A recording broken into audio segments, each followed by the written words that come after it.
Stream பண்ணாவா சரி எப்படி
Voice கேக்குதா? கேக்குது. Yes, ma'am. Okay.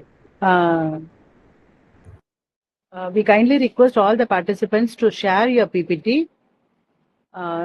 Just share your PPT by the name renamed as your name, okay?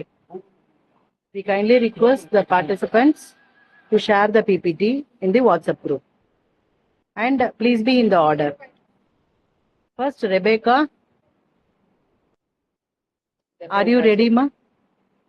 Another 2 minutes. Next, Rekha, PR Rekha. Next, Vasanti, Shiba, Sailaja. In this order, you have to present. Okay? Everybody will be provided with 5 minutes time.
நான் புடிங்க வச்சிருக்கேன்.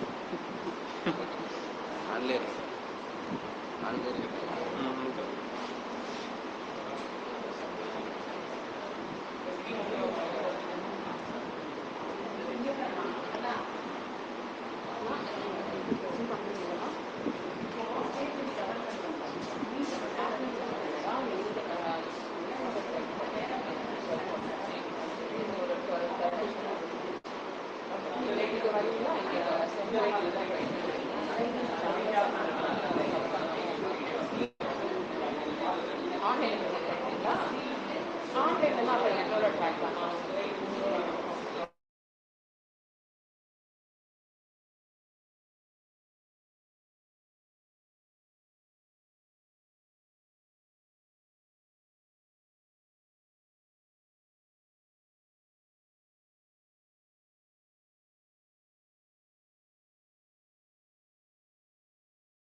May I know who is ready for the first presentation? Since Rebecca, Yeah, okay, ma'am. yeah.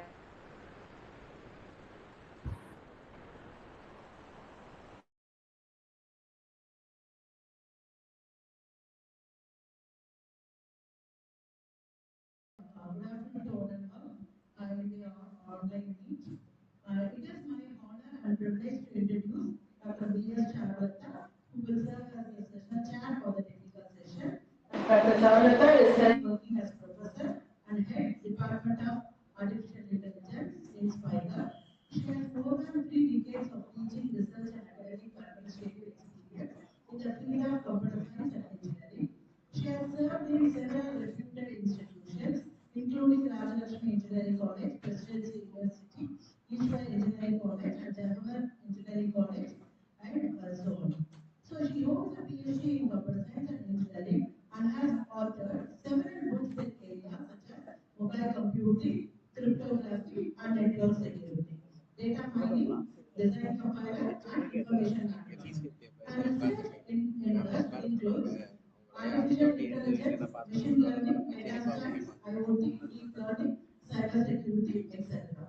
She has published numerous research papers in reputed journals, conference proceedings, and book chapters, and also has contributed to patents and innovation activities. She has received multiple Best Paper Awards and Best Oral Presentation Awards, and she is an active reviewer, session chair, resource person, and mentor for academic and research activities. She is also associated with professional bodies such as ISTE and IING and guided many students and researchers in their academic pursuit. With her research academic expertise, research contribution, and leadership in higher education, we are truly fortunate to have a session chair today. May I now request Dr. B.S. Charulata Madam to kindly take over the proceeding as a session chair. Thank you, ma'am, and we welcome you, ma'am. Thank you. On लगा.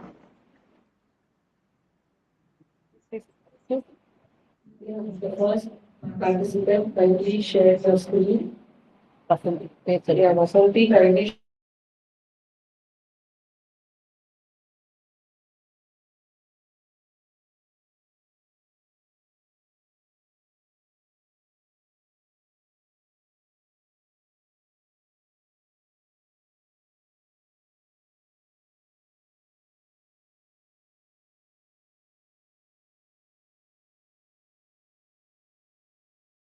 Vasanti, are you ready? See, we were asking the PPT only in the. It's okay, ma. The thing is, we were requesting the PPT only for emergency purpose. We will present. If you want to present, we will present. Or else you can have your control on your own. Yeah, okay, ma'am. You can upload the presentation. We will have it as the for backup. Okay, Start presenting.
Good afternoon, ma'am. This is Shailaja. Can I start it?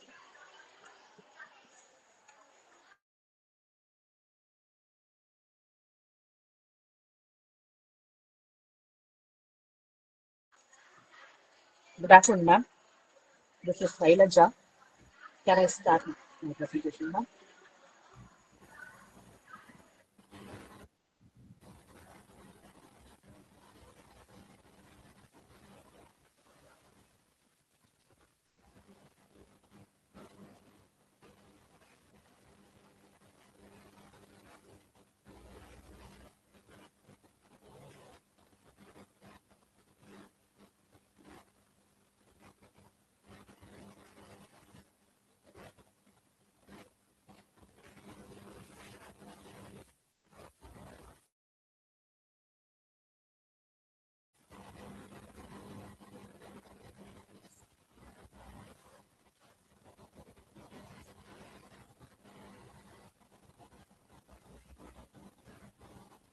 Hi, good.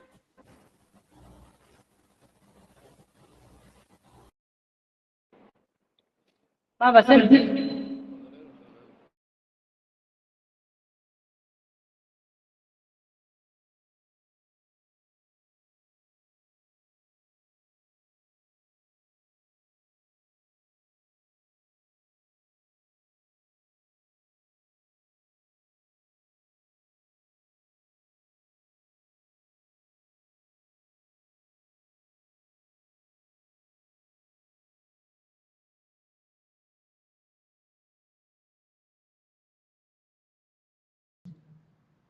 Your screen is visible. Just go to slide mode. Am I audible?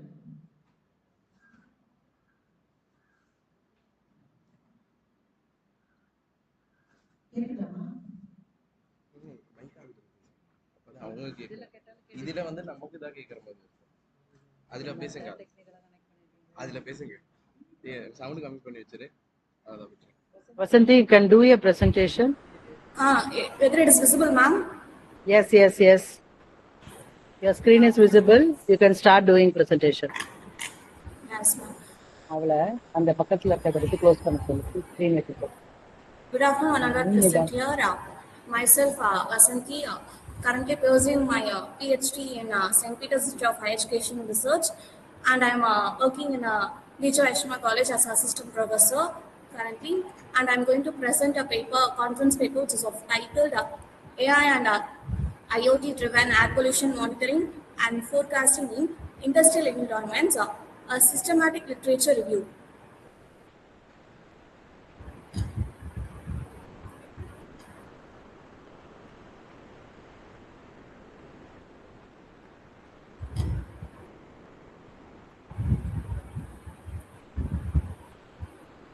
The contents of the conference paper is of abstract, introduction, objective, methods, results, limitations, future directions, conclusion, and references.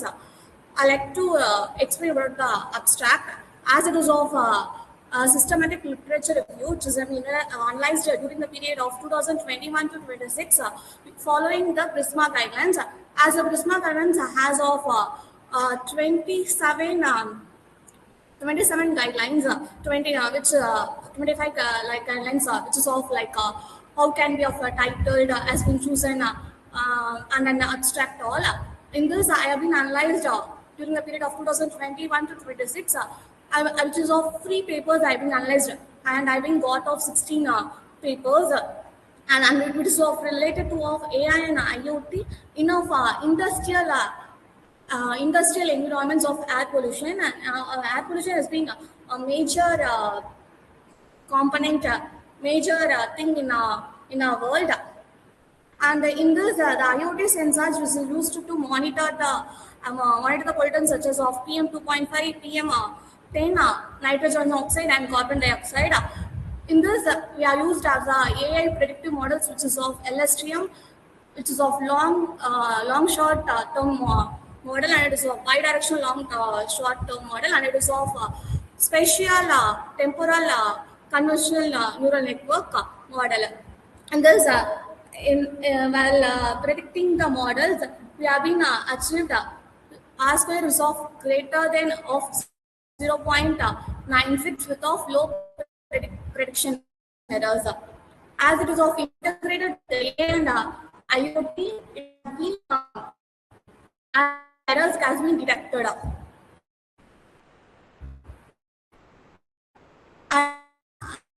Pollution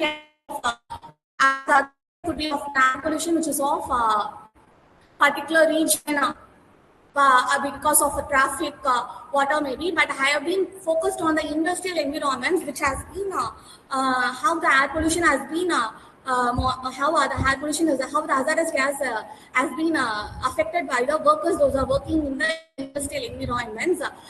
I have been focused on that. On that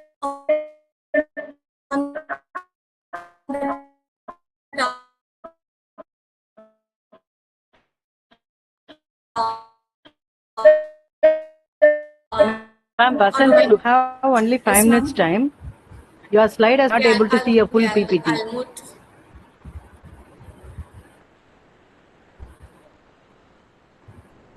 I'll move. I've been given an entire Because your screen is not getting navigated, that's what. Hi.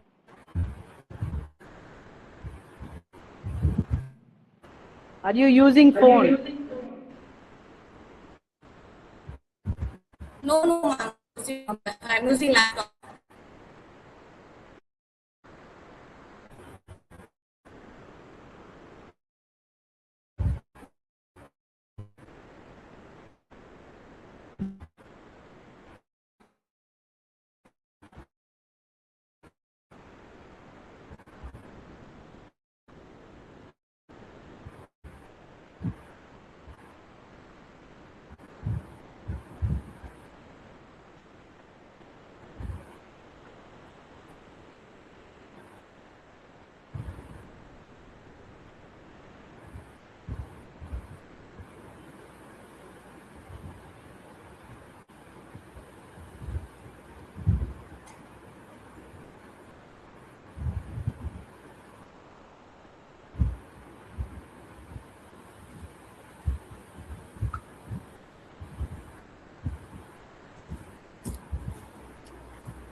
Ma'am? அது ஒண்ணும் Vasanthi? Yes, ma'am. கேட்கலையா?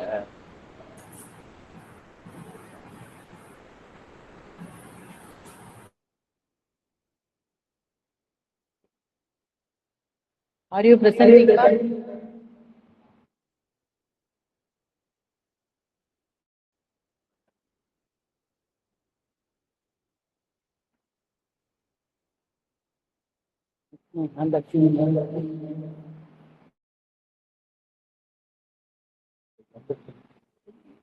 Go to presentation mode and then use the screen share.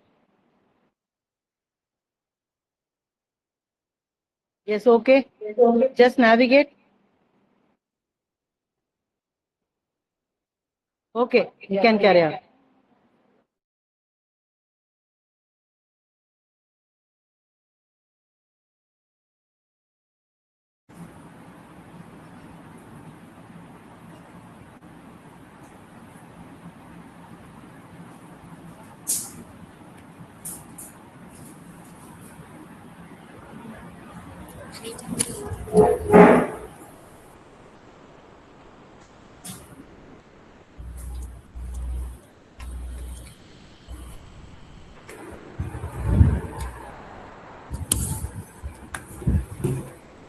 The objective of the paper, can I start, ma'am? Yes. The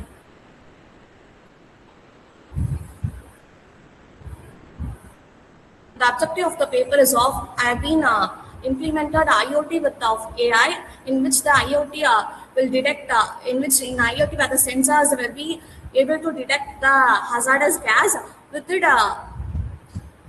AI prediction models will be finding out what are the hazardous gas has been proceeded. In this, as I am taking of literature survey, have been collected the papers which is of IoT, which is related to IoT and AI.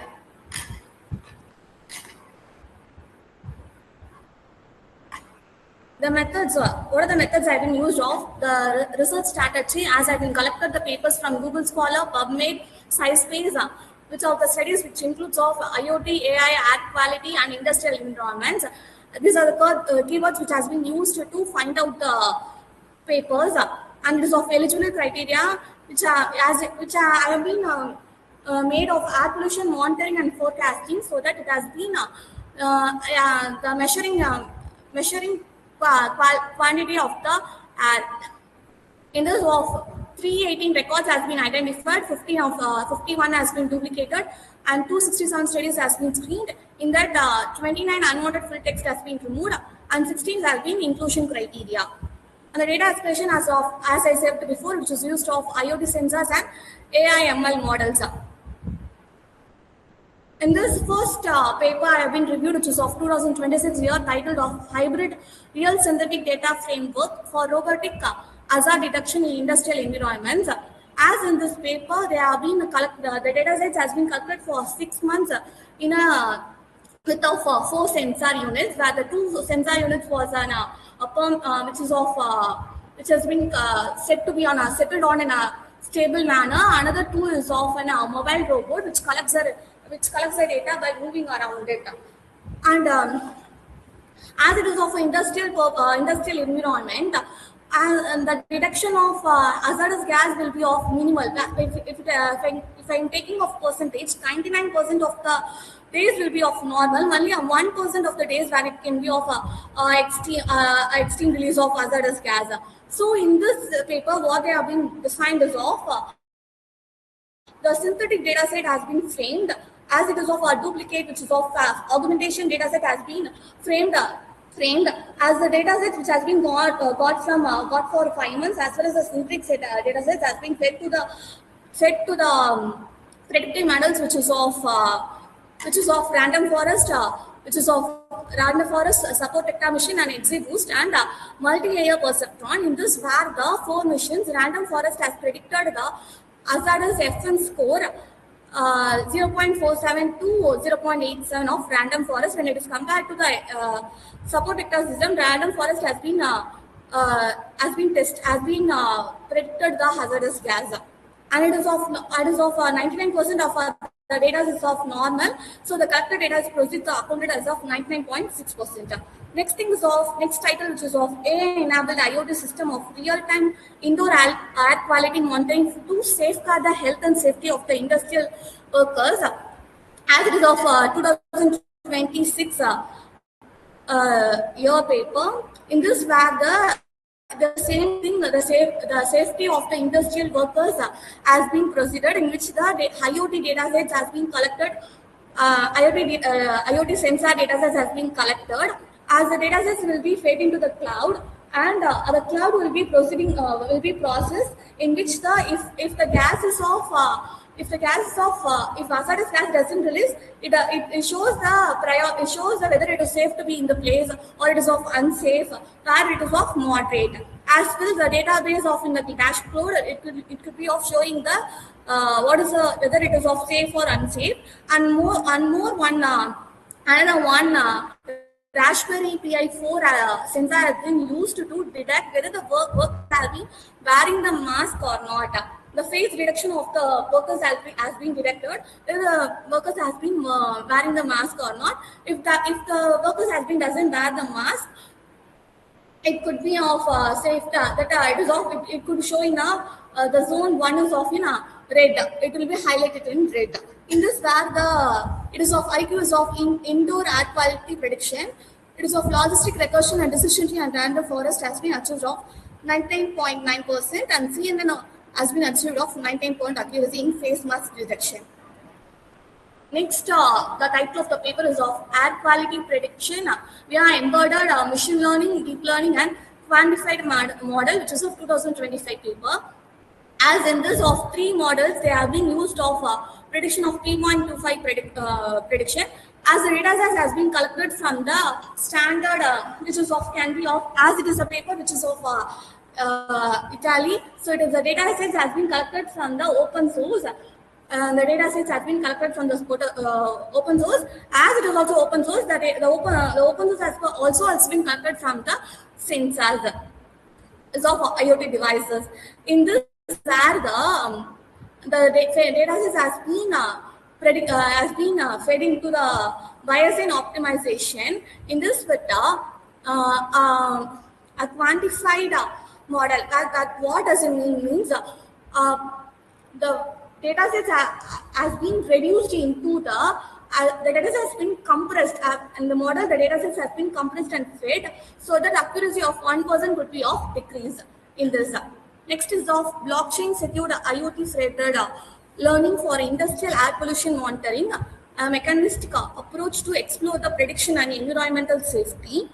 In this, they have been used of iterative learning and is of blockchain and it is of bidirectional long-term, short-term transform model. What does it means? Three sensor units of it considered as a single building with of 3 floors. Where a sensor unit has been placed in each floor. As the data sets will be processed, the collected data sets will be processed in the sensor itself. After the sensor has been processed, it combines to a major sensor.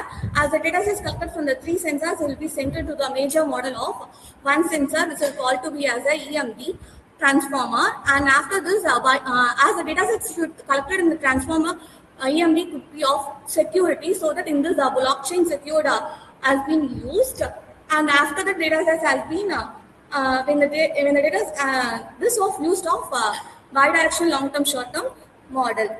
In this short-term prediction model has been predicted for 5 minutes, next to 5 minutes, which is of 83.12% to 92.15%, and it is of achieved accuracy of 84.7 accuracy for 60 minutes prediction. In this, blockchain has been acquired, it has been blocked the data of 99.2% of the model, and the unauthorized contribution attempts is of 98.7%. Yeah, please wind up quickly.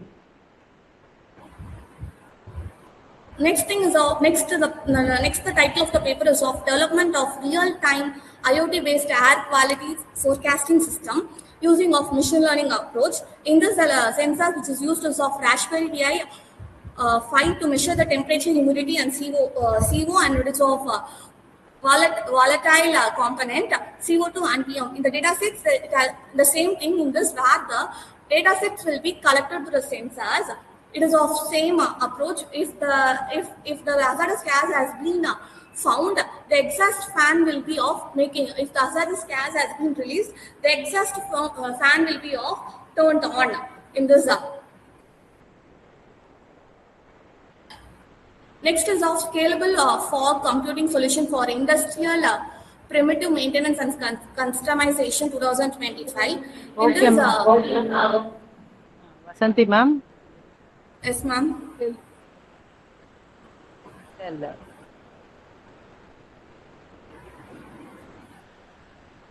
Ma'am? Okay, ma'am. 1 minute, please wait for the question. Okay, ma'am. Okay, after this literature survey, what is your conclusion? Which methodology you are going to plan and the data sets? Because many of the algorithms that have been listed out here, the accuracy comes into 99.9%. Yes, What is your valid study from the research?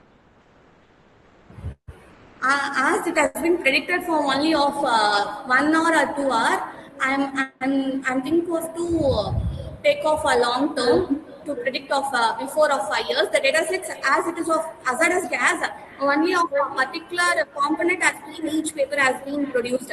If you are taking it, it has been taken only of PM2 of 2.5 or a combination of 4, as I will be taking of all the combinations to make the data set strong,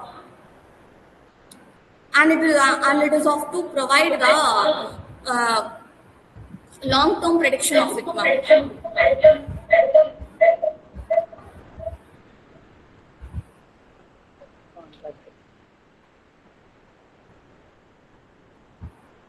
Okay,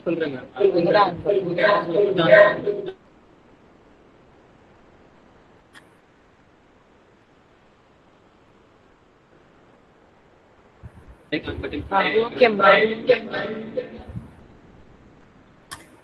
Now we move on to Rebecca. Rebecca, you can just Yes, ma'am.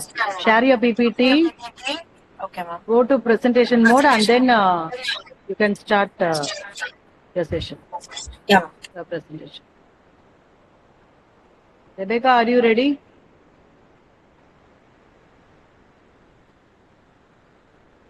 Yeah, thanks, Vasanthi. We'll move on to next. Thank you, ma'am.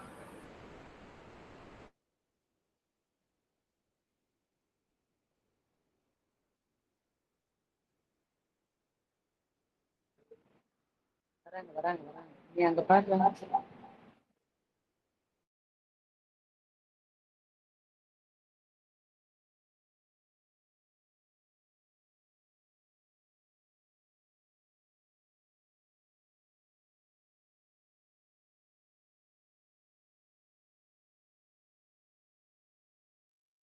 Can I start? Yes, ma'am, you can start.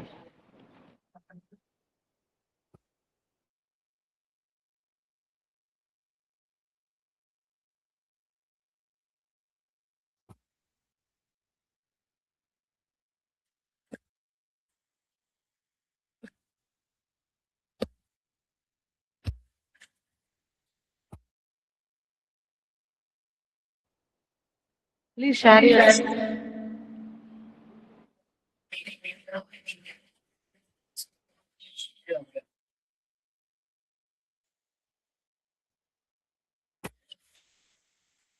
Can I able to see my PPT? Yes, just go to presentation mode, and then you can share your entire screen. Okay. Enable editing. Okay, ma'am. Then you go for F5.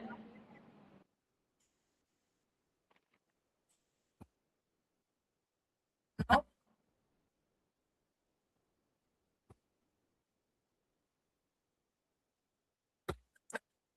Am I visible? Hello? Are you visible of my presentation? Really? No.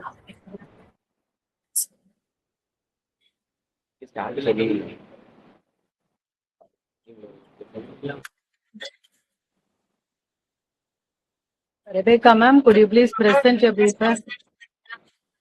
Yes, ma'am, I'm doing it. 1 second. Okay.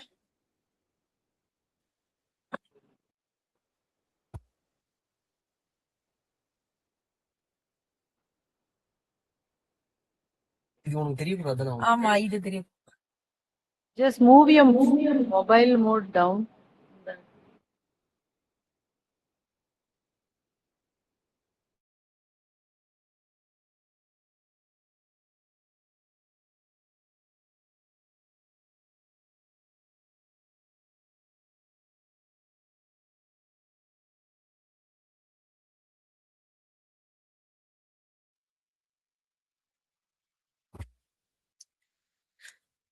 Am I audible now? Hello?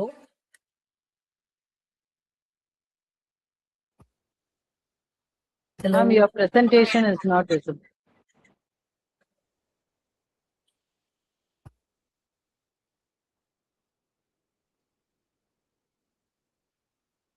Now? No.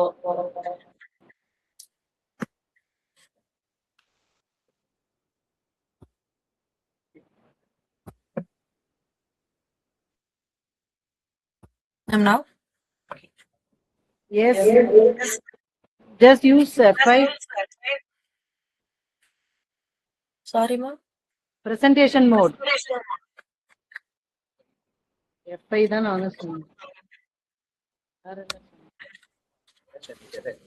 என்ன சொன்னேன்?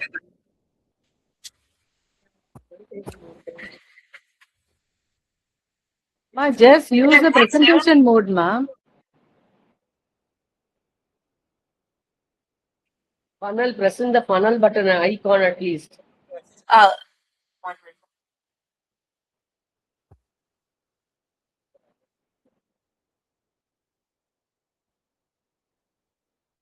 Press F5, ma'am. Do you have F5 key? Please use F5 key.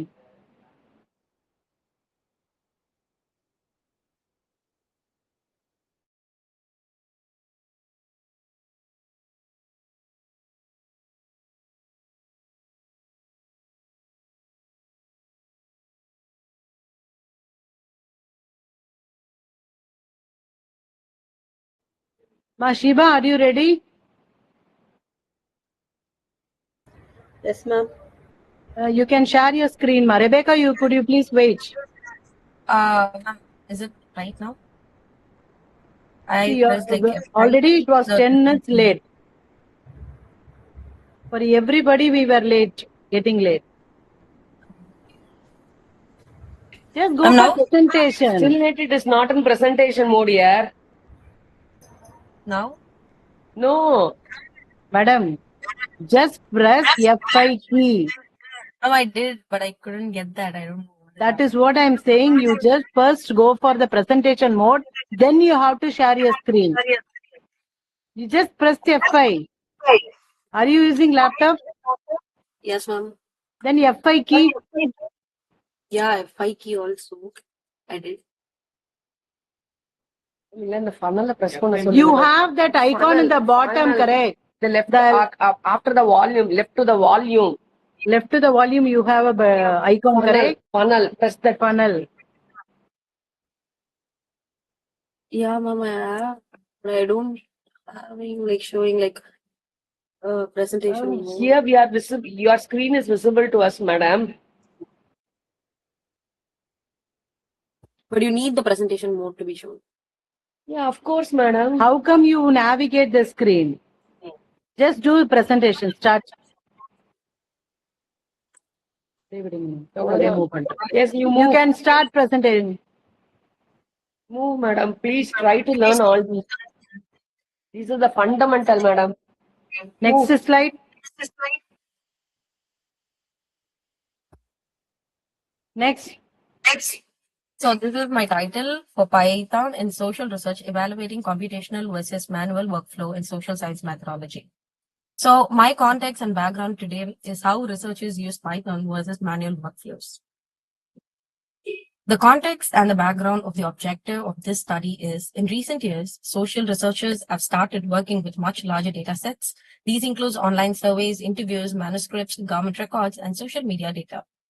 Earlier, researchers manually used Excel or SPSS. These tools work well for some database, but become slow and different when the data grows manually.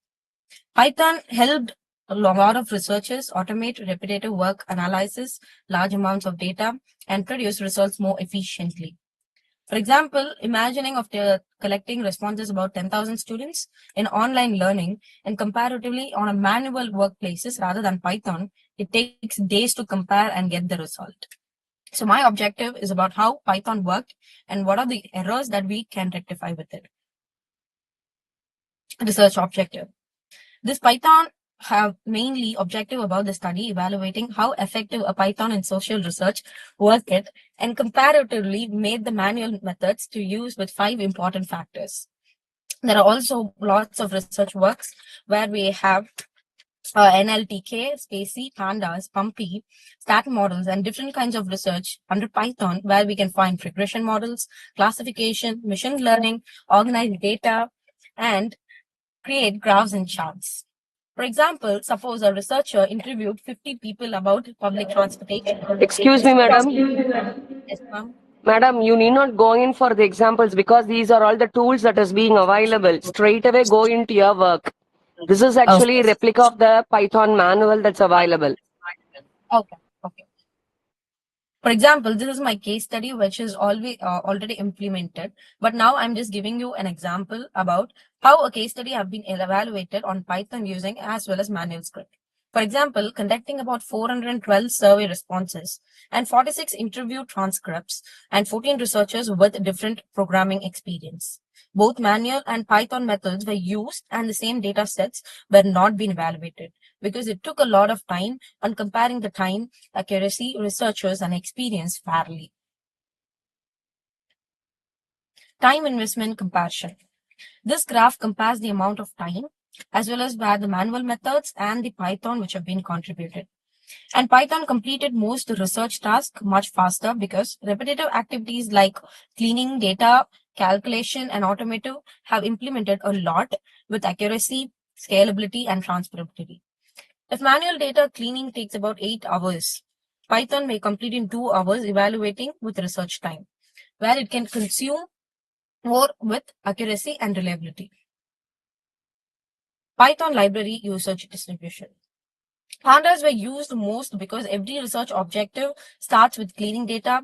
NLTK and SPC are mainly used analyzing interview responses, and most of the machine learning visualization statistical libraries have worked accordingly to the research needs. Accuracy and error reduction. One of the biggest advantage of Python is reducing human error, but with machine errors. Data cleaning errors reduced about 6.8% to 0.9%. Thematic coding errors reduced from 11.2% to 4.1%. Statistical computation errors reduced by 5.4% to only 0.3%. This means researchers can trust the result more than human errors. In Excel, typing one wrong formula can affect the whole data set, but Python performs calculations automatically, reducing such mistakes. Researcher rated effectiveness. Scalability received about 4.7 out of 5, and efficiency received about 4.6 out of 5. Reproducibility received about 4.5 out of 5. This shows researchers found Python useful for handling large projects, saving time, repeating the same analysis whenever new data become available. Adoption barriers. Although Python offers many advantages, beginners face a learning curve. Researchers without programming knowledge initially found Python difficult. For example, learning a Python in a similar learning Microsoft Excel is something firstly seems very difficult, but at the regular practice, it becomes very easier. Strategic recommendations to analyze more Python rather than human errors. Based on our finding, the strategic recommendation I could recommend on my research, introduce Python in research methodology courses. Conduct regular training workshops on peer monitoring. Promote open science by sharing Python scripts for transparent and reproducible research. These are the steps will help future researchers use Python confidentially. Concluding my part that Python can saves time, reduce and produce transparent and reproducible results. Thank you, ma'am. Yeah, madam, my questions, please. From where you have taken all these statistics, where is the acknowledgement of the statistics? Is it your own contribution or you have taken from elsewhere? I taken from elsewhere, it's not my own contribution. Because most of the slides contain only the mathematical values. From where you have taken all these? All the from Google and Wikipedia overview, the journals. From Google, then it is not, it is from Google, right? It gets into that manuscripts where authors producing your work. Where is your work as such? Ma'am, it was already concluded part. It's not my work actually. I just took for finding. For example, it's not like I worked on it. It was an example. Madam, where is your work? Where is your contribution in this paper, madam? I just compared the manual workplace versus a Python, ma'am. Where I have just introduced the examples where it is already published. When it is published, then it is rather unethical to publish in another conference.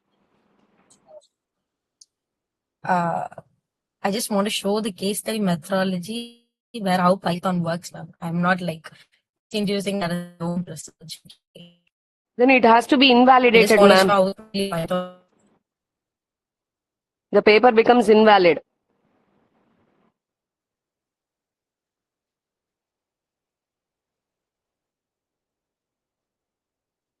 You Ma'am, please, it's just like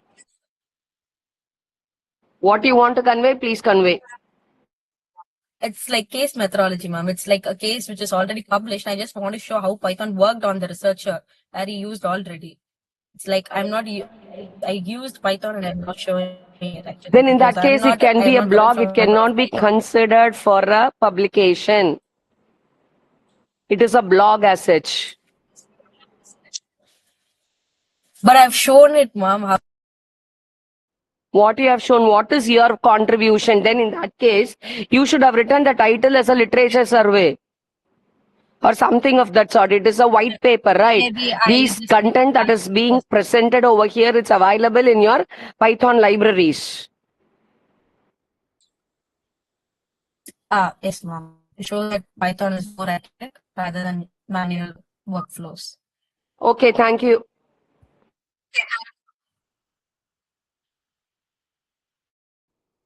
Yeah, may I request Sheba to present?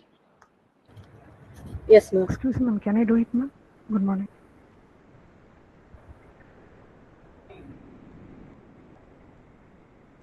Shall I continue?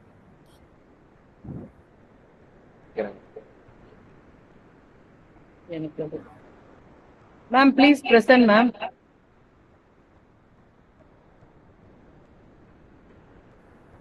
Myself, Rekha, ma'am. Next one is Sheba. Rekha, are you ready then? Yes, ma'am. Then you can do the presentation. Yes, ma'am. Yes, ma'am.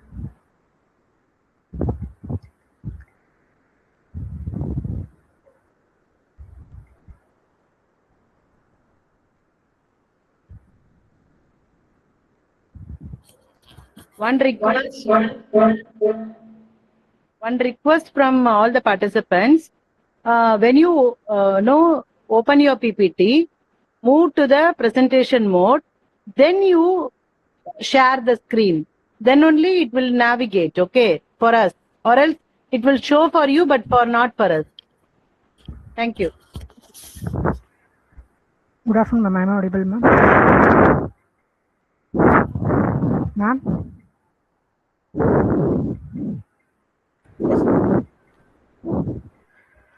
Yeah, good afternoon. I'm Rekha. I'm Assistant Professor in SRM-IST.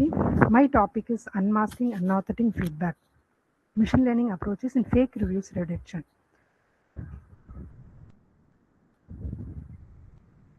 Nowadays, we buy everything through online only. Analyzing review before making a purchase.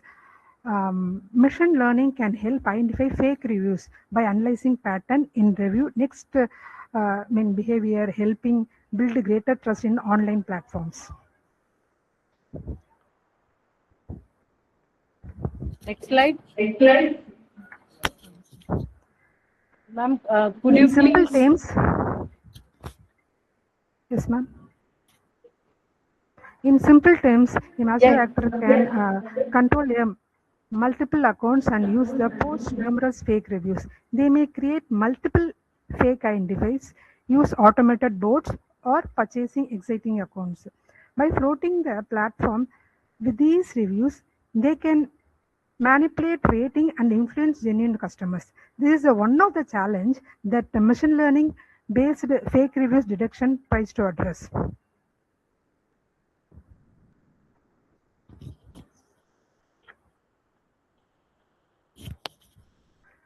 The fake positive reviews can convince customers to buy poor quality products when customers discover that the product does not live up in the price they show online.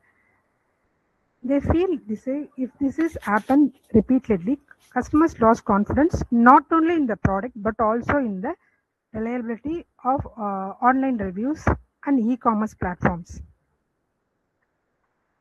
And fake reviews don't only promote bad products, they can also be used in attack genuine business. For example, a competitor may Sorry for the post interruption. multiple facts. See, you have been provided with only 4 to 5 minutes time. We request all the participants to Please give only the glimpse of your important points to us. Okay. Yeah, sure. Not to read out all the pair slides, please. Your work, where you have your methodology and your results and discussions, that you just go. Yes, ma'am. Attacks constantly change their tactics, so static detection model may become less effective over the time. Genuine reviews can sometimes look suspicious, so the model should consider multiple signals to avoid misclassification.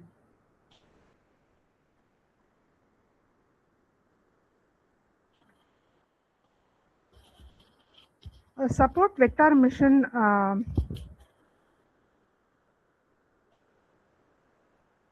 SVM learns from the genuine and fake reviews and finds the best decision boundaries called a hyperplan to separate them. It maximizes the margin between two groups and they uses the boundary to classify new reviews and fake, which is fake and which is new one.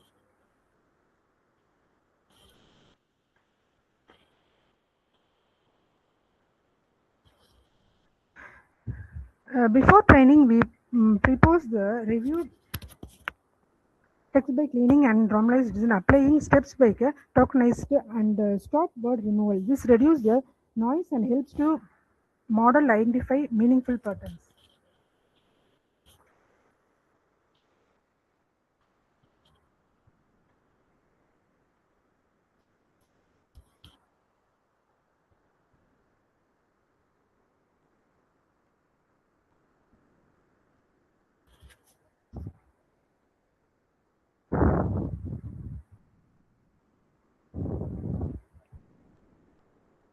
Bag of words converts next into the numerical features by assigning 1 or 4 words the present, 0 to absent, and 1 is considered as a present. It creates a simple word presenting but does not consider it a word or contest.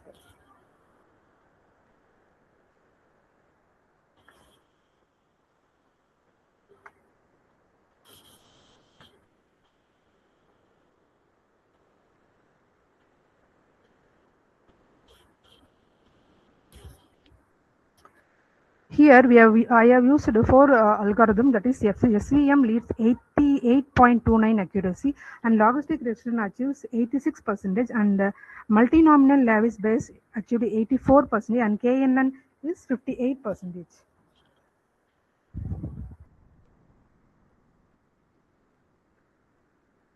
Yes, questions from the end. You haven't, the SVM performance goes into 88.29, logistic regression to 86, etc. Is it your work or taken from another paper? It's taken from, not everything, ma'am. This accuracy alone I have taken, ma'am. Is it your work, your contribution? Yeah, yes, ma'am. Yes, ma'am. It's my contribution.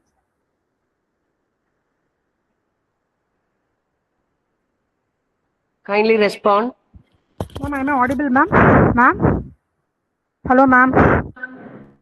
Ma'am, am I audible, ma'am? Yeah, it's audible. Yeah, yes, ma'am.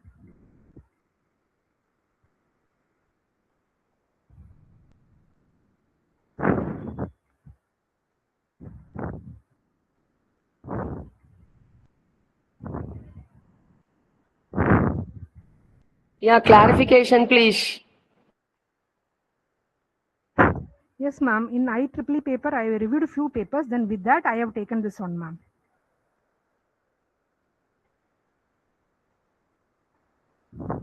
Please kindly come again. From IEEE algorithm, I have taken few points from there, few papers. From there, I have taken this one, ma'am. Then the acknowledgement should go to the authors who have contributed, not to the candidate presenting.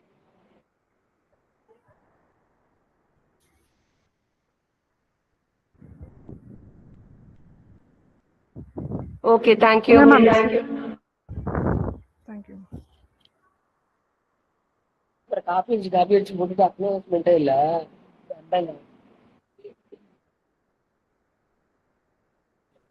May I request Sheba to present? Yes, ma'am.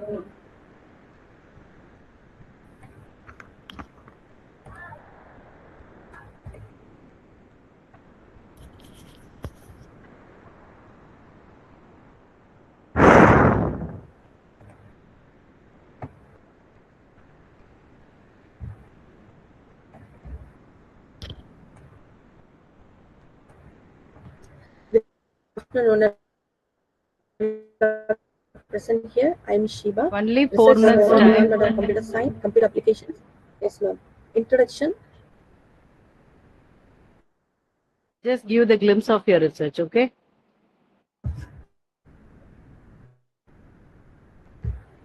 Okay, ma'am. The main Let aim it of the start. study is to find the kidney stone, whether it is available. Ma'am? Yes, ma'am. The aim of the study is the various factors like example data like lifestyle, diet patterns, medical history. By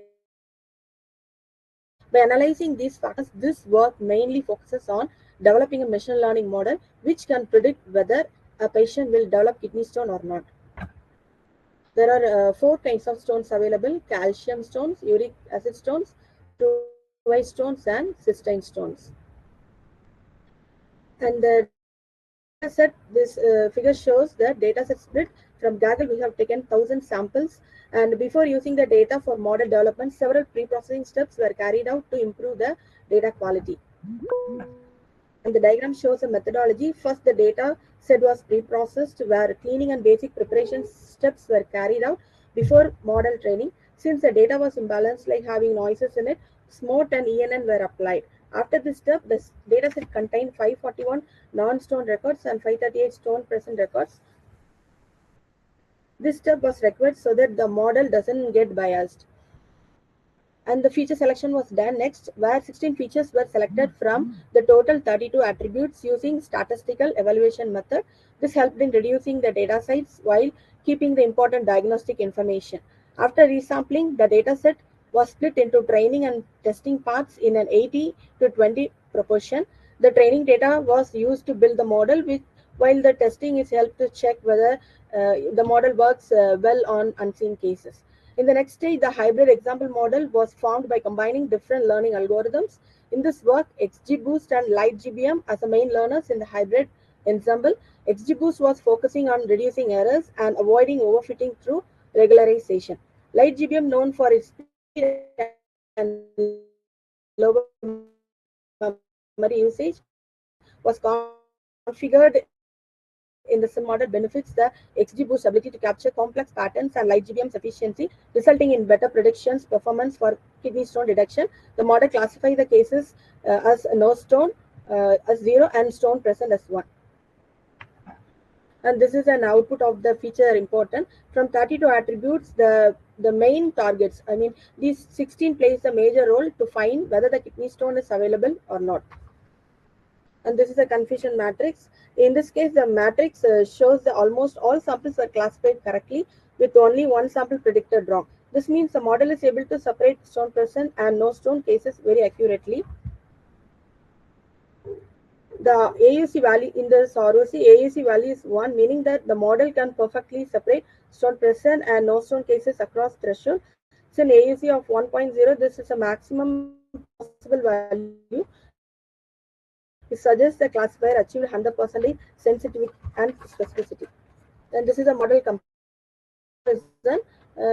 In this GLG stack model plays, achieved the higher rates, higher values in all the accuracy, precision, recall, FNSOR, and AUC. This is a model comparison chart. The limitation goes like this. The first model developed was validated using only the data 100 samples we have used, and secondly, although SMOT helps in balancing the data set effectively, it generates synthetic samples during the oversampling process. These artificial samples may not completely reflect the biological variability seen in the real-world patients. And if there are any inconsistencies in laboratory measurements, missing demographic information, or noise in the input variables, the prediction accuracy may get affected significantly. And in the conclusion, the proposed XGLG stack model shows strongly efficiency, reliability, and predictive accuracy. By combining the strength of XGBoost and LGBM within the stacking framework of the model, achieved an accuracy of 99.5%, precision 99.1%, recall of 100%, and FN score of 99.5%, and AUC of 100%. Thank you, ma'am.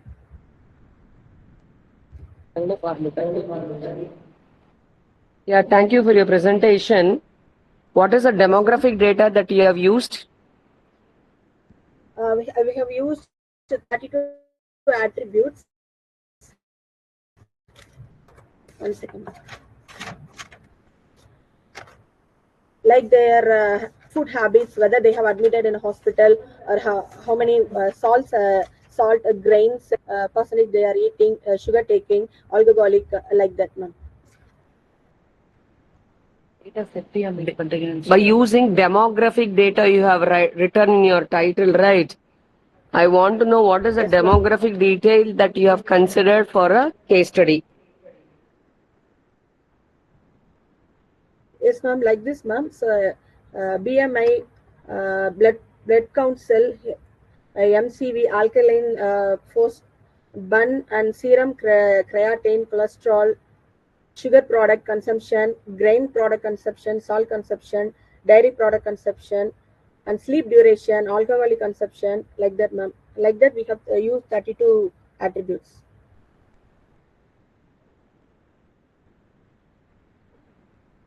Okay, what is the size of the data set and how many attributes it has in?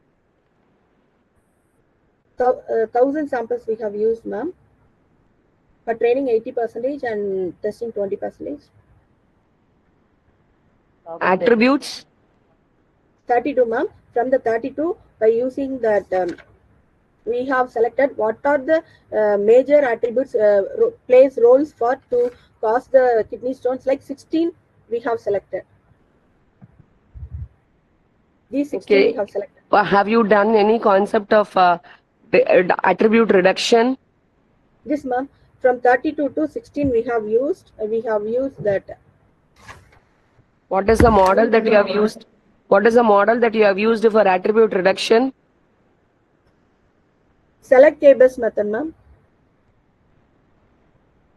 Okay, good. Thank you. Thank you, ma'am.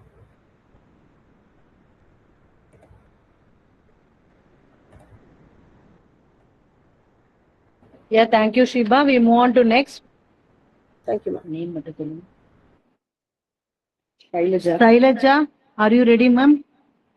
Yes, ma'am, I'm ready, ma'am. I'll share the PPT now.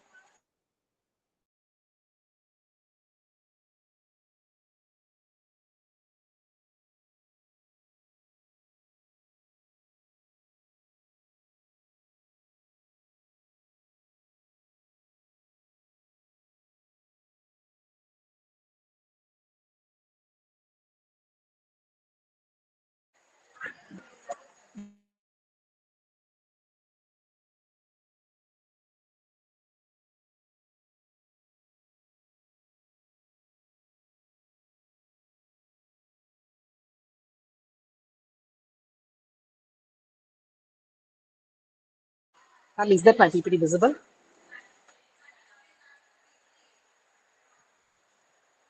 Yes, ma'am. Sorry, you are presenting, but we don't get your PPT. Just a minute, ma'am.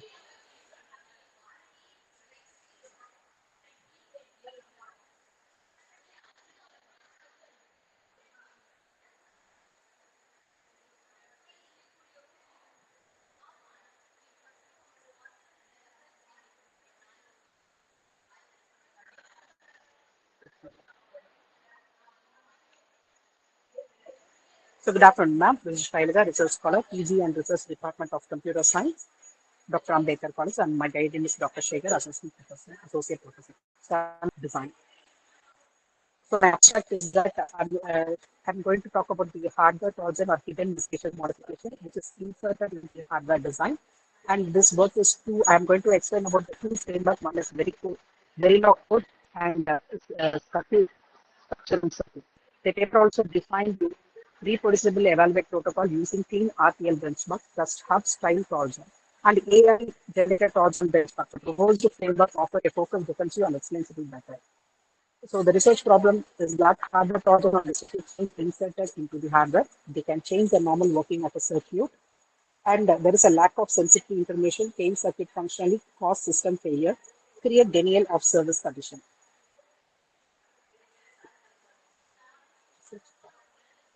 So this research gap, we have a token one-way analysis can be done in a circuit relationship. Structural one-way analysis useful code information, existing ML method can struggle with a complex Trojan variant. So research objective to develop an automated framework for early detection of hardware Trojan for RTL design, to extract useful features from RTL code, to analyze token, keyword, identifier, and code program, to use deep learning or GNN for a detection. Literacy review. In literacy review, research has been proposed in many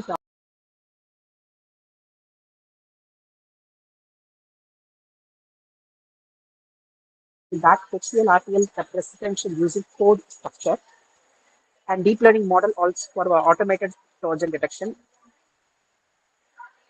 In limitation, performance depend upon data set quality and diversity. Rare or highly dependent Trojan may be difficult to detect.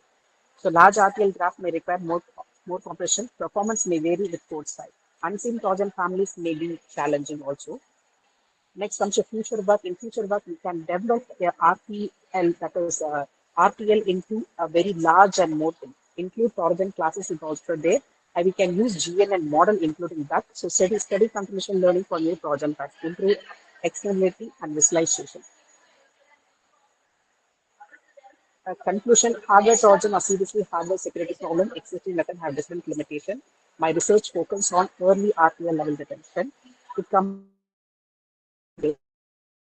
flow and deep learning. The framework will detect Trojans at speed. Detection graph framework. And kernels, I have done that.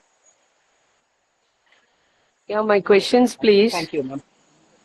Yes, ma'am. Madam, references, what is actually the font, the format that you have used? There is the publication details. It is all book or publication. These are publications, ma'am. It is publication, right? Please kindly follow the slide format and the reference format. Previous slides, please.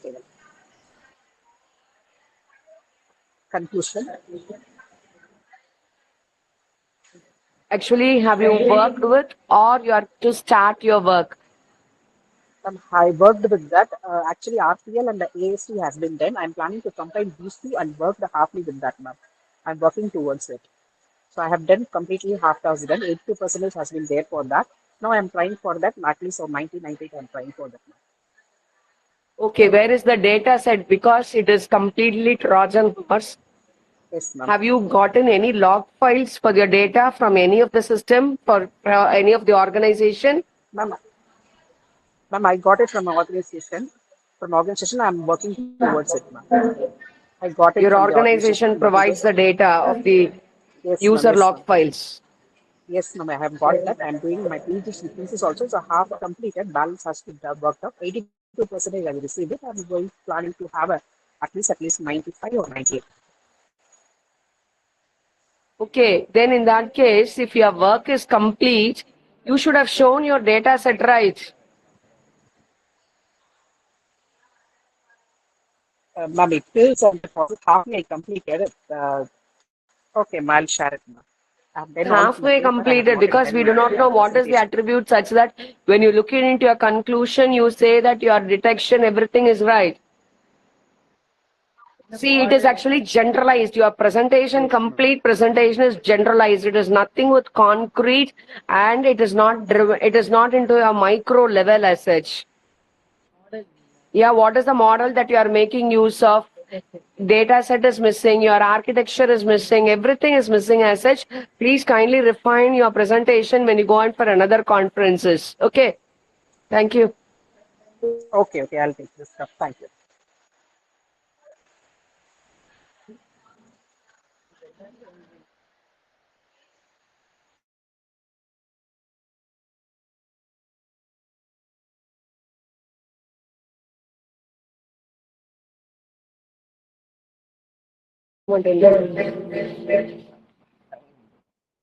Now we move on to Ritika. Ritika Roshni, are you in line? Yes, ma'am. Yeah, you can start your presentation. Your time is 5 minutes. Okay, ma'am.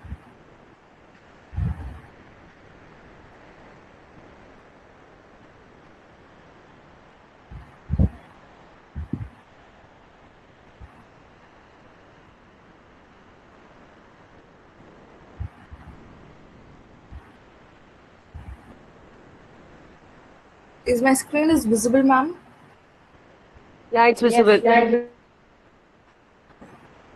So, good afternoon, everyone. My name is Ritika Roshni, and today I'm going to honor a research title, Optimizing Clinical Decision Support System, a hybrid meta-heuristic approach.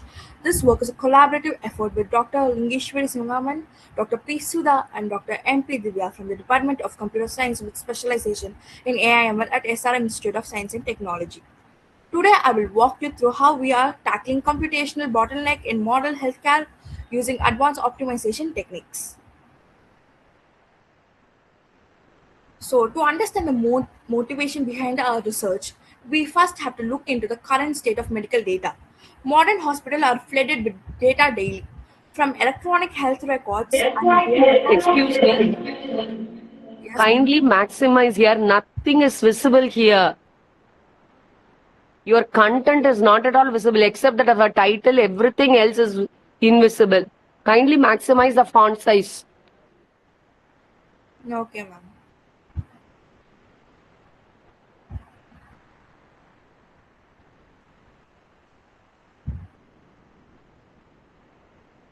Is this visible right now, ma'am? Yeah, proceed. Yeah, 1 minute.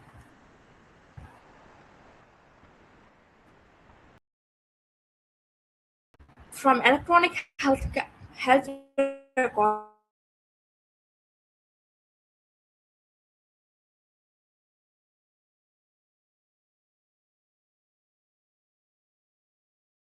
leading to slow processing, reduced scalability, and most critically, potential risk to patient safety if diagnosis recommendations are compromised.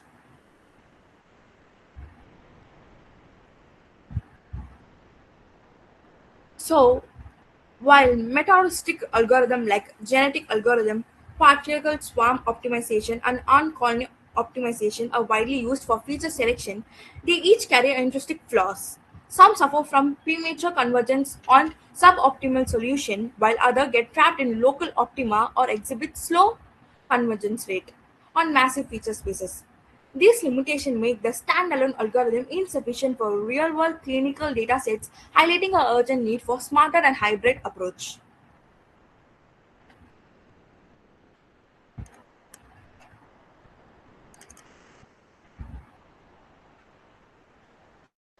So, to overcome these hurdles, our study process a hybrid meta-heuristic approach on a single algorithm. Instead of single algorithm, our framework merges the complementary strength of multiple techniques. This strikes a robust balance between the global exploration of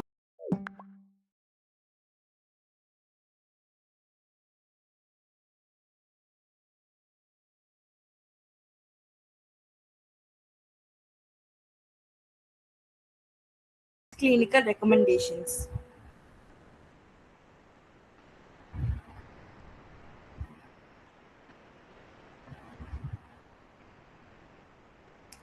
Our proposed methodology follows a structured five-phase pipeline. First, we gather and process data from public healthcare repositories, handling missing values and scaling numerical attribute. Second, a hybrid meta-heuristic model, the most informative feature subset, which filter out the redundant attribute to isolate. Third, we train a robust supervised classifier, especially the random forest one. Fourth, the system generates the actionable clinical advice such as disease probabilities and treatment alternatives. Finally, we rigorously evaluate the system across multiple performance metrics.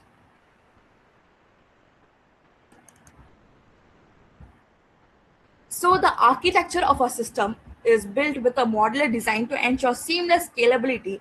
It features a centralized data acquisition model that pulls record from EHRs, lab, and wearables.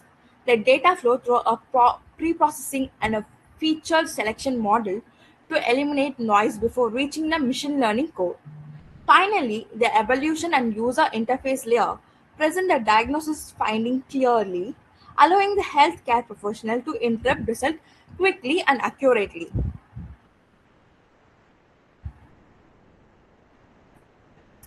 For our experimental setup, we utilized Python alongside standard machine learning libraries like scikit-learn and pandas running on a standard Windows environment with the Intel Core of i5 processor and 8 GB RAM.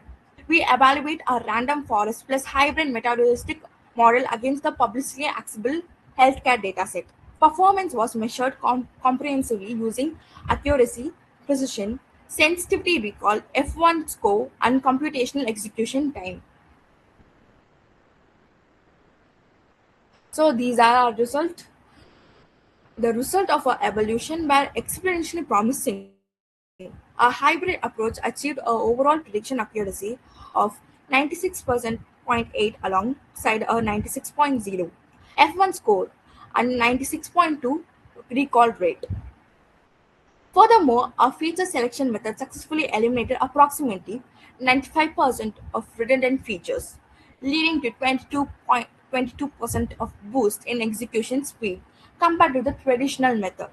This reduction is a computational complexity in a vital breakthrough for real-time clinical deployment.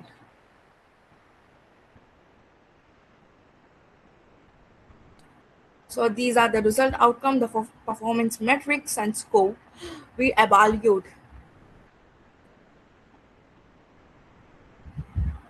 Yeah, your presentation is fine. It's over. No, ma'am. Still, I have advantage. Time is over, ma.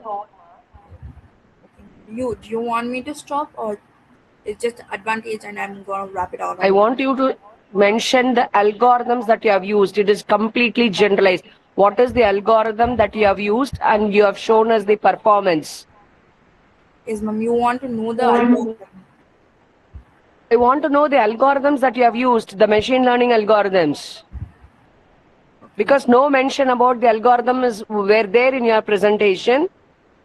So algorithm we have used genetic algorithm, particle swarm optimization, ant colony optimization, gray wolf optimizer, and whale optimization algorithm. And we just combine all the algorithms together. So you made use of GAs. Yes, ma'am.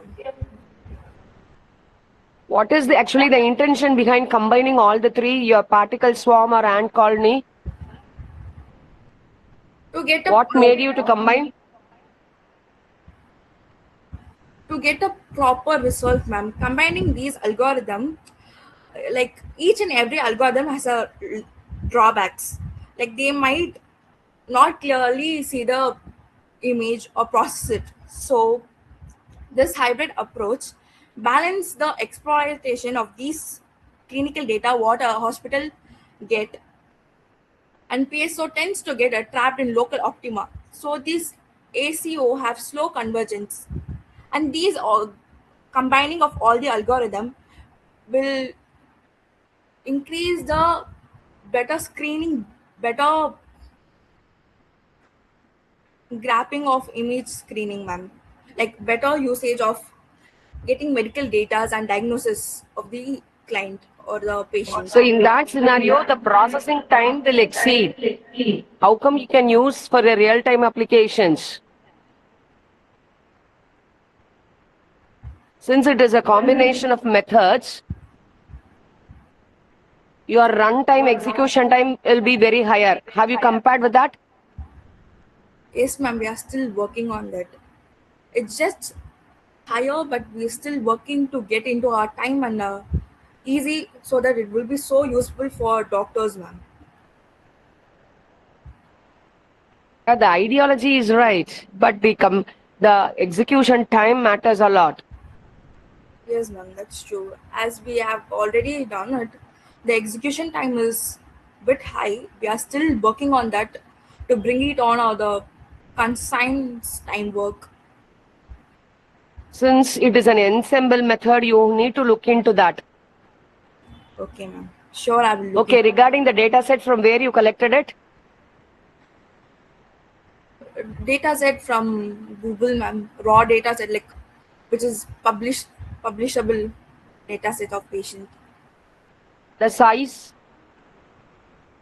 The size is 1,000, ma'am. See, for a medical field, if you saying that you are just training the system with 1,000 records, then in that case, how come you can deploy it in the real-time scenario?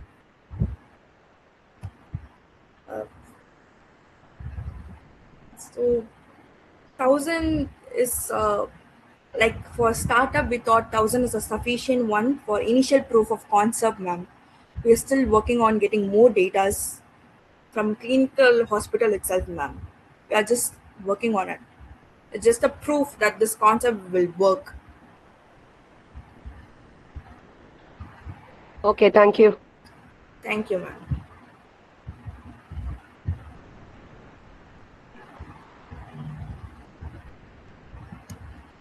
Next participant, Ms. M. Pavitra, kindly join online and then share your presentation. Yes, ma'am.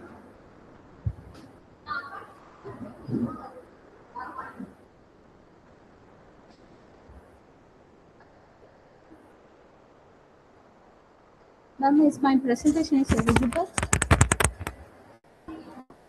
Yeah, it's visible. You can scroll and you can start your presentation. Okay, ma'am. Good afternoon, everyone. I am Pavitra, research scholar, doctor under the guidance of SPIHER, sir. Today, I am going to present my review paper title of review about the deep learning architecture, application challenges, and futurism in abstract. Deep learning is about emergence in the artificial intelligence that uses the multiple neural network to learn the complex pattern. What is a deep learning? Deep learning is transforming the way understand and learns the interact with such complex data. Unlike the traditional machine language, like features is often manually automatically designed for deep learning can automatically hierarchical features and representing directly from the data. Today, deep learning is being applied in the areas such as healthcare, computer visions, natural language processing, finance, cybersecurity, autonomous vehicle recommend system. The main objective of my paper review is about understanding the major deep learning applications and the current challenges and possible future researches. Then these are the previous research work. The studies review about the different architecture of the CNN, RNN, LSTM, DAG, autoencoder, transformer, visible transponder. And the research have been published in the 2024. It's indicating the strongest performance is the NLP. And the next important research area is the small data set. They have been implementing using the GAN neural network and improving the performance with the large label data sets. The training process of the deep learning. The process starts with the data collection and pre-processing. The collected data is divided into the appropriate subsets such as the training data and testing the data. During the forward propagation, the input data is passed to neural network and producing the output. Then it is going to predict the compared actual output is using the loss function. Next, the model then performs the weight update using the optimized algorithm. The process is repeated until the multiple iteration until the models is achieved the satisfactory performance. Finally, the trained model is evaluated using the suitable performance matrices. Then deep learning architecture. There are several important architecture using the deep learning. There are major architectures: artificial neural network, CNN, convolutional neural network, and a recurrent neural network, long-term, short-term memory network, and generative adversarial neural network, autoencoder, and transformer. So, what is the architecture neural network? Is a basic deep learning architecture. It consists of a layer, hidden layer, and input and output. Excuse me. Yes, ma'am. Please show to your contribution. Moreover, artificial neural network is not that of a deep neural network. Yes, How come ma'am. you can say ANN is a deep neural network? Ma'am, I'm not saying it is a deep neural network. I'm saying that See, it is a when you basic move deep on to your, go to your previous slide, Yes, ma'am. the before one, what is this deep learning architectures? Under this, you have an ANN. Yes, ma'am. ANN is the fundamental here. Yes, ma'am. How come you can say ANS is a deep learning architecture? Ma'am, it comes under the deep learning structures, ma'am. It has been implemented with types, ma'am. Types of. See, ANN is a fundamental here. From there only you are developing RNN, CNN, LSTM, etc. Yes, ma'am. Yes, ma'am. After that, ma'am. So you please correct it. This is wrong. Okay, ma'am. I will. Next slide. Move on next. Next one is the convolutional neural network. It is designed mainly for the image and video processing. It is mainly for classification, image recognition, and the medical imaging and the object detection. Next one is the recurrent neural network. It is especially designed for the sequential and time series data. It is maintaining the information from the previous network. It is applications useful for the application. It has been implemented the speech recognition system, language modeling, and podcast. However, the traditional RNs have difficulty in learning of the long term. Next one is the LSTM.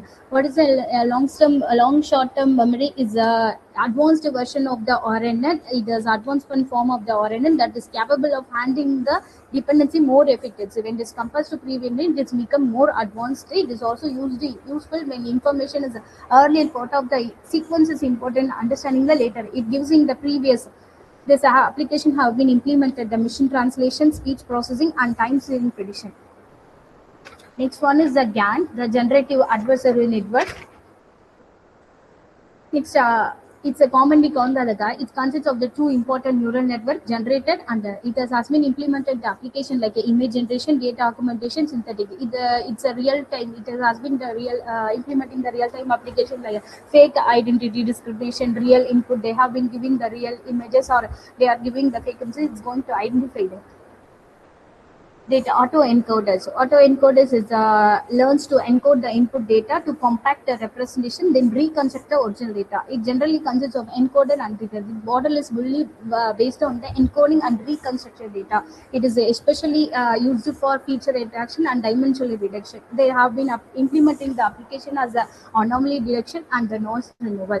Next one is the transformer. Then transformer is architecture for the NLP and vision. It has been introduced in 2017. The process whole sentence is remarkable. This has been one of the major development in the. It's a current trend. It is the most important impact on the deep learning. It has been powerful for the natural language processing and multimodal application. Unlike the traditional methods, it's the biggest advertisement order. The literature review in this question shows the demonstrate the strong performance and particularly in the NLP multimodeling when this comes to implementing the multimodal, transforming the creating the big impact on that. Then this is a comparative analysis of deep learning. There is a AN and ANN is moderating its computations.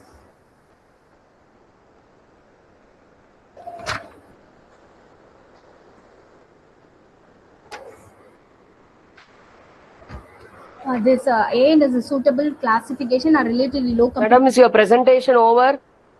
No, ma'am. It's one more application, one more, ma'am. Yeah, please be quick. Yes, ma'am. So ANN is classification has relatively low computations. Then CNN providing high performance for the image processing, and RNN is suitable for sequence data. It's producing the highest requirement, and LSTM is perform very well for the time sharing, but it gives in the highly cost and highly. Finally, transform is providing very high, and it is also required the very computational storage. Therefore, selecting the architecture is different. Depends on the type or data application accuracy, interoperability we are needs.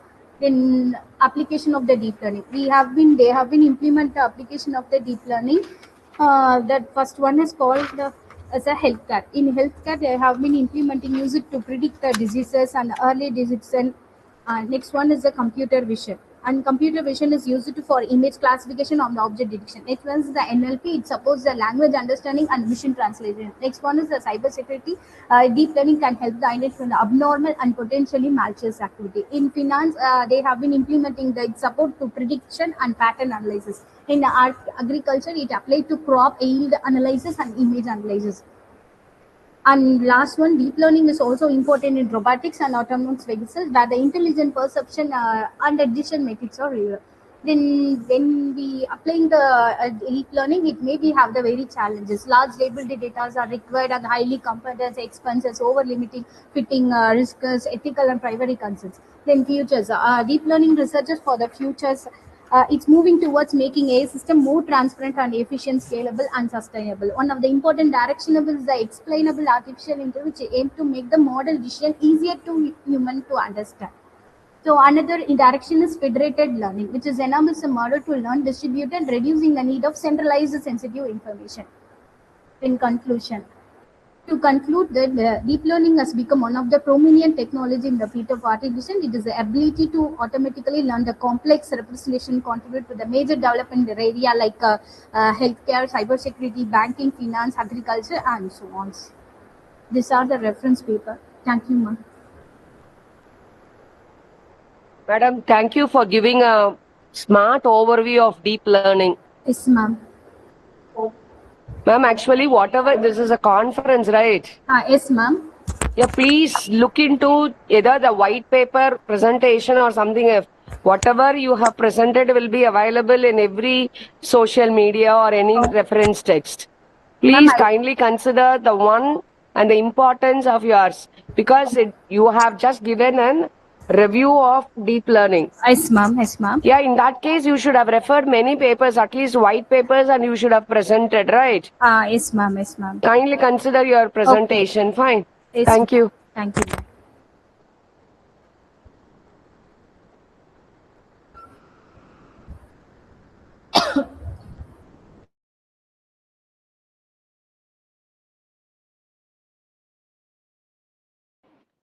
Next participant, Dr. Hemavati, kindly join.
Am I audible? Next, anybody else to present?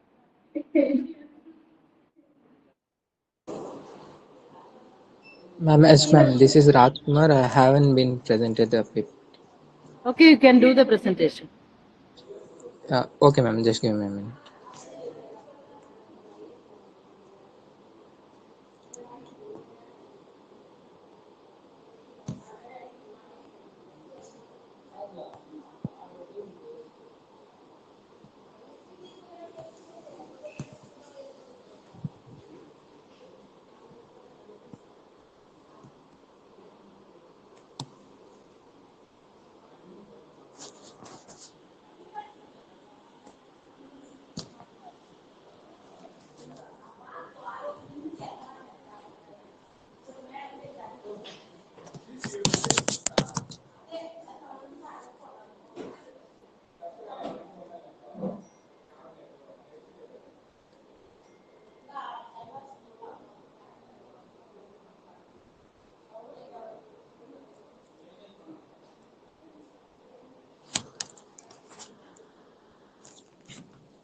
Ma'am, is my screen visible, ma'am?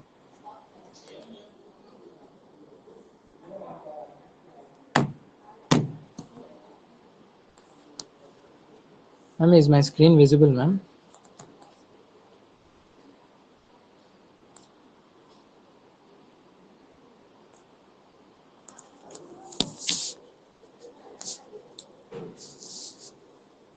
Hello, ma'am. Am I audible?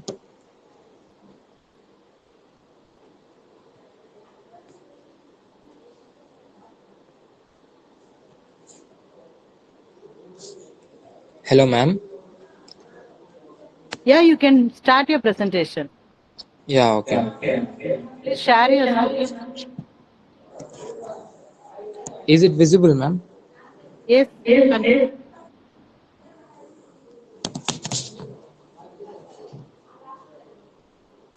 Okay, ma'am. Can I start the representation? Yes.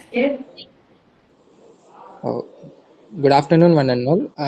I'm Rajkumar. Currently, I'm pursuing my PhD at St. Peter's Institute of Higher Education and Research, and I'm also working as an assistant professor at Madanpal Institute of Technology and Science. Today, I'll be presenting our work on explainable AI-based Alzheimer's detection prediction using hybrid ResNet 50 and XGBoost models with multimodal MRI and clinical data. The main idea is to combine MRI information with clinical data and make the resulting predictions interpretable using shape and GradCam. Now coming to why it matters, because Alzheimer's is a progressive disease, so early and accurate detection is very much important. Structural MRI can capture brain changes associated with the disease, while clinical variables provides additional information about the patient's cognitive and clinical condition. The limitation of using only one source of information is that we may lose complementary information. Also, deep learning models can be difficult to interpret. Therefore, our goal is to combine multiple sources of information while also explaining why the model makes a particular prediction. So existing work mainly follows two directions over here. The first uses CNNs or ResNet based models for MRI and PET images. The second uses models such as random forest and XGBoost for structured clinical data. These approaches provide useful information individually, but combining MRI and clinical information is an explainable multi-class framework that we have less explored. Now coming to my contribution, first we combine ResNet 50 based MRI features with clinical machine learning, primarily using XGBoost. Secondly, we consider three classes: cognitively normal, MCI, and Alzheimer's disease. Third, we perform feature level fusion between the two modalities. And finally, we use shape for clinical explanations and GradCam for MRI based explanations. The overall objective is therefore we use both prediction and interpretability. Coming to data set and study design, we have used the Alzheimer's disease native initiative data set with baseline MRI scans and corresponding clinically information. The classification task considers CN, MCI, and AD. A particular important methodology to point is subject level splitting. We keep all the information belonging to one patient within the same dataset partition to prevent data leakage from multiple MRI slices of the same subject. The clinical variables include demographic information, cognitive assessments such as MMSE and MOCA, and dementia staging variables such as CDR. So our proposed architecture is we have two separate branches. The MRI branches uses the ResNet 50 to extract imaging features. The clinical branch uses the XGBoost or random forest to model structured clinical information. The two representations over here are then fused and passed to a final classifier for CN, MCI, and or maybe AD prediction. Finally, GradCam explains the MRI branch and shape explains the clinical branch. So essentially, we combine what the brain looks like and with what we know about the patient. Over here, we use T1 weighted structural MRI. The images are standardized using pre-processing with operations such as orientation and resizing, and additional pre-processing such as skull stripping where required. We then use pre-trained ResNet 50 through transfer learning. Instead of using its original classification output, we extract the learned representations as our MRI feature vector. This features represent is then used in the fusion state. Now the second branch processes structured clinical data. The data is pre-processed through missing value handling, normalization, and categorical encoding.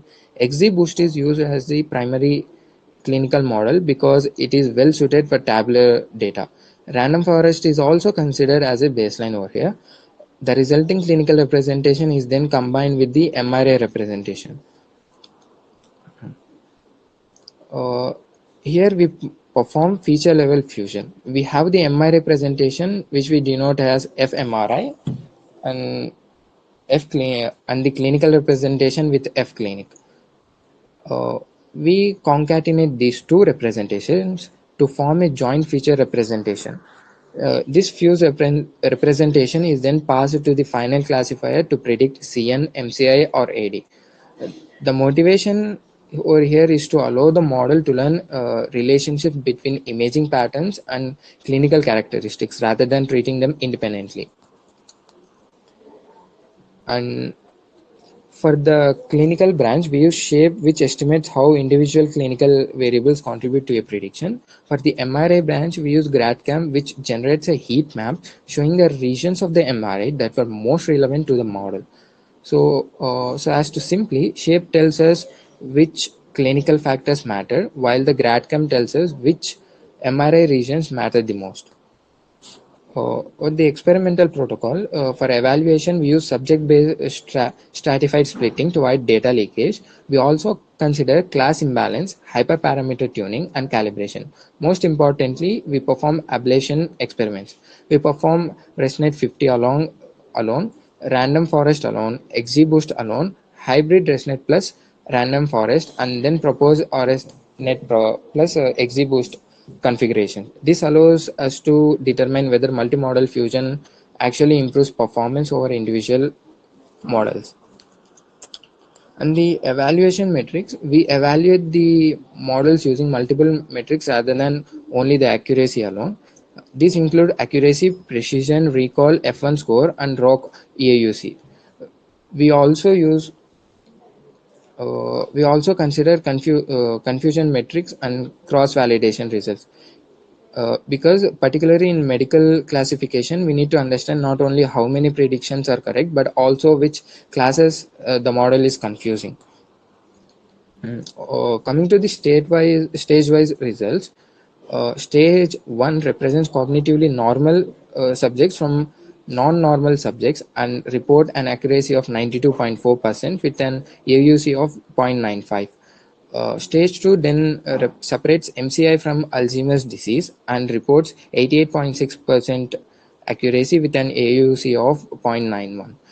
Lower performance in stage 2 reflects the fact that distinguishing MCI from AD is a more difficult problem because of the overlap between the two conditions. Now, the corresponding average precision, recall, and F1 scores are 89.6, 90.2, and 89.9% respectively.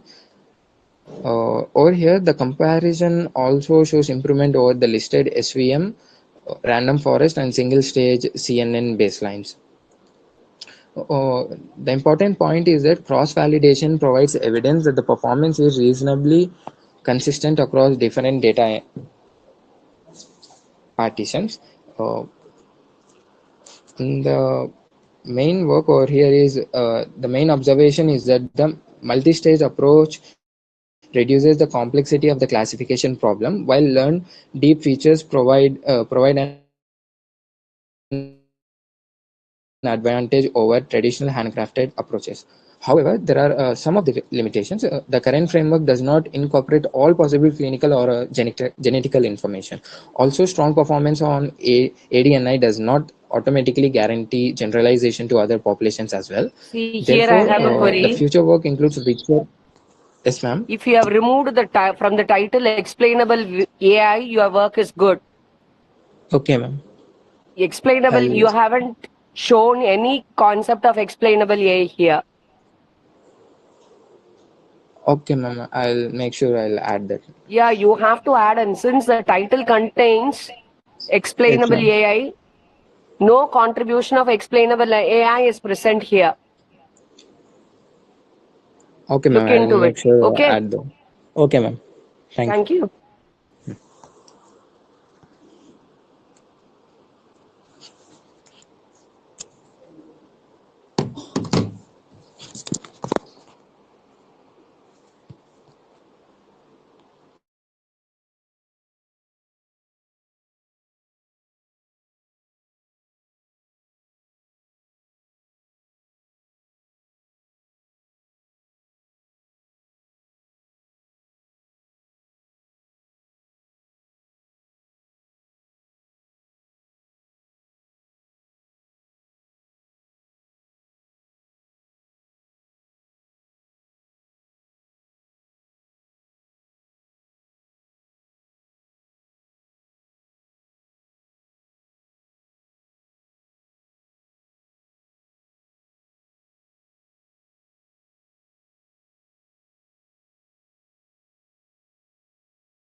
Okay, what are the problems we are facing in the attendance?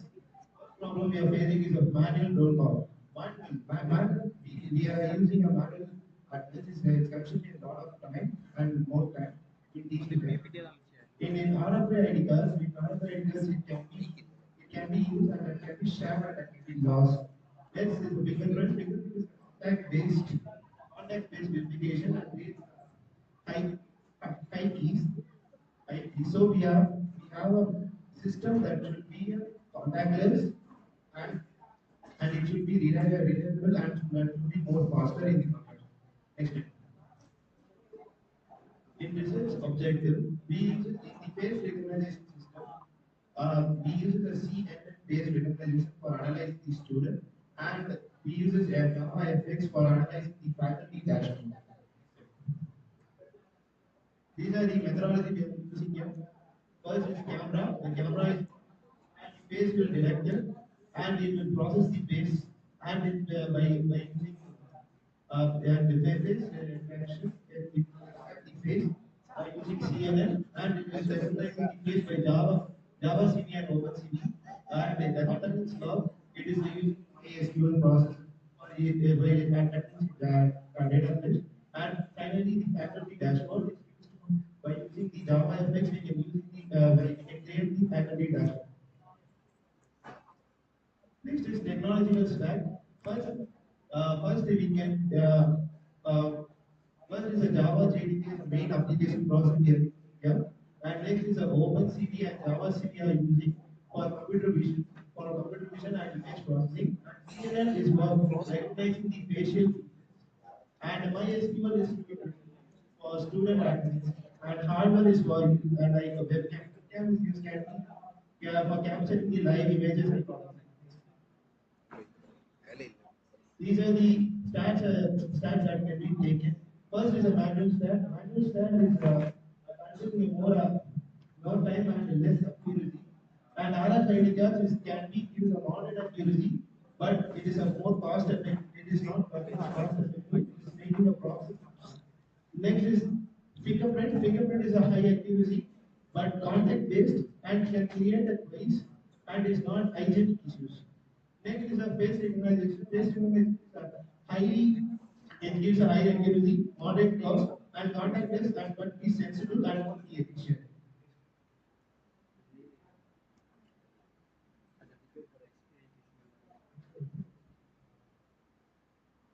Okay, these are the processors. We use a CNN processor. CNN is in this case, I uses a CNN processor, the computational neural network processor. This processor gives a clear image in the student attendance, while others are giving it is giving about 97.5%, but others are giving 92, while HOG and SPM giving 92, and past as well gives about 80%. It gives up, and the engine phases gives about 60%. In this case, the efficient is more about CN giving a more efficient. These are the faculty. This is an example for classroom attendance. First, we will have a webcam in student. The student is attending a program. First, he will on a webcam. The webcam captures the images and it will recognize the face and it will identify the image and it will give the attendance and it will send to the faculty dashboard and the student is present. These are the benefits. The benefits of the face recognition are first, it is contactless and passive operation, and limitations. It is more faults in low lighting. Low lighting we cannot able to recognize the what face, but it can also recognize, but it is not that much accuracy it cannot give. In future enhancement, we can use the infrared cameras for improvising the face recognition, and that can be improved in coming days in future. Conclusion: in this we can able to create the Java FL, Java GDK, and FSD and Java CD that can be used in this my study, so that we can improve the more face recognition method in coming days. Thank you. Yeah, your presentation is good.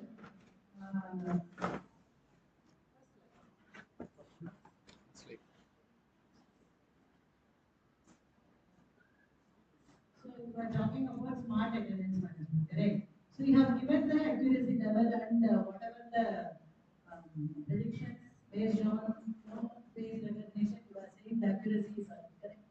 So have you collected any data? What data you have collected? You should just next. Next.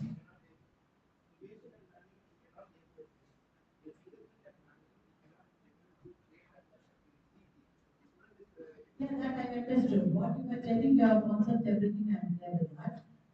Ultimately, RFID, fingerprint, face recognition, and all those things you have compared. The top,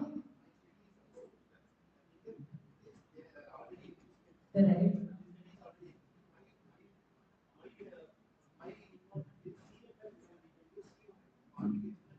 Conventional neural method. Okay.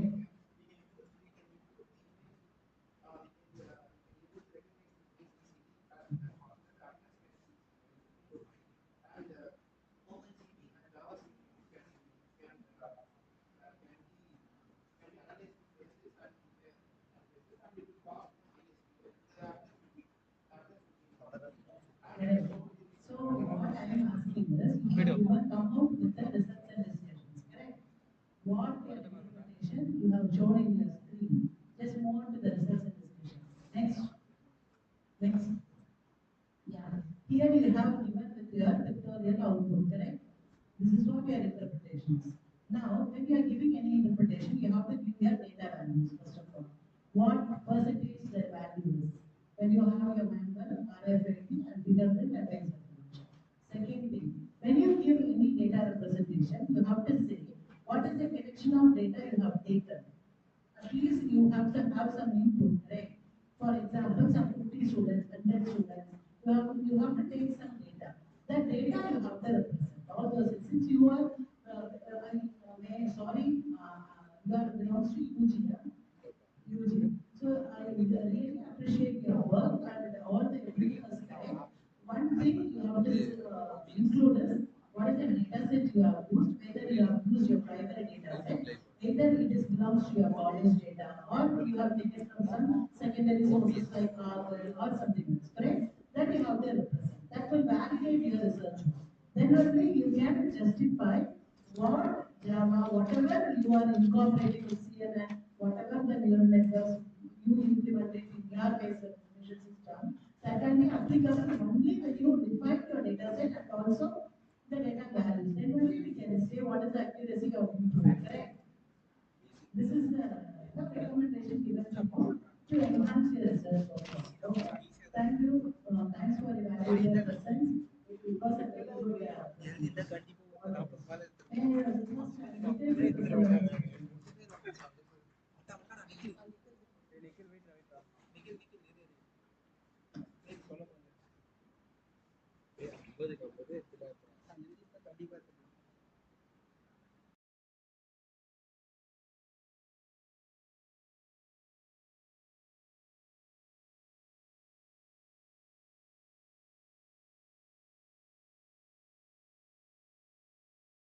Myself, Nikhil. My idea is smart clothing commerce platform for local retailer and interface. So, the rise of digital marketing. Nowadays, most of the people are using the digital marketing for e-commerce, ordering everything in the e-commerce way. With some groceries and some items like products like everything we are ordering in the e-commerce platform because it is very easiest to access the platform. We cannot go for a physical place and we can buy it. It is very easiest to access the platform. So we are using the e-commerce. But in the e-commerce way, the clothing is very backwards. Okay. Most of the clothing are not selling in e-commerce. It's taken to 2 or 4 days. Digital shopping is rapidly transferring a consumer behaviors at local clothing stores. It's for my idea is related to local clothing stores. which is used to consume a cloth between the consumer cloth from a local store because they did not have any website or a high level integration like Flipkart, Amazon. So they are building a gap between customers and the local stores. Nearby areas they have many kind of stores. Nearby areas they have many kind of stores, which is known as like they have some brands, but some local stores did not have any brands. So they cannot supply overall to everywhere. So their sales depend on physical sales, which the customers come to the stores and they can buy in the physical way. But in my idea, they can supply over everywhere. This means for radius to 15 to 10 kilometers, they can supply them. Okay. The main focus is we are ordering something like Amazon and Flipkart website. You order a dress or something. It will come to take 2 or more days to take time to receive it. But in my idea, it will not take more time. It will receive 30 to 40 minutes. It can be come back to home because we are assembling in the 5 to 10 kilometers range. So you can take it and handle easily. What is the aim to achieve? My aim is to achieve that build customers and people communicate. Because say customers store and the people communication. Because store did not have a physical store, only have a physical website, but did not have any kind of website and overall Amazon and branding like overall big brands. Okay, so we can communicate with the store and communicate with the customer. We can deal with both. The centralization process is creating an app customers, store owners, so building delivery executive, the store and they are going to administrate. System architecture, it's like a mobile app, like using like Zepto, Blinkit. Main system, it is a store login, user login, store registration, verification, stop card, is because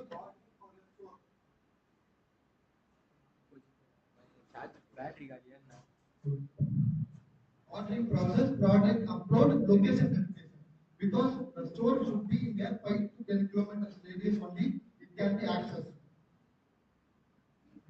Customers order flow. Login both same like that. Login flow.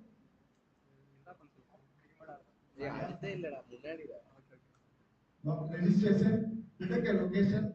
On the current location, it will show where are the stores are surrounding you.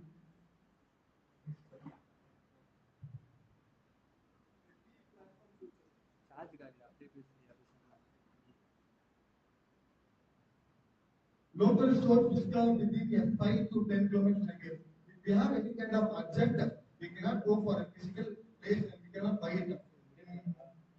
In Blinkit and Zepto, they have some clothes, but they are not focusing fully. Okay, like tops, t-shirts, they are not focusing fully. Okay, but in my idea, they can focus fully, like all kind of brands and stores, which is the store Blinkit has that. Okay. So it is easiest way to convey the clothes and improve the local branding also. It can be accessed everywhere. Thank you.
So have you developed your application? Yeah, ma'am, I have developed my application. So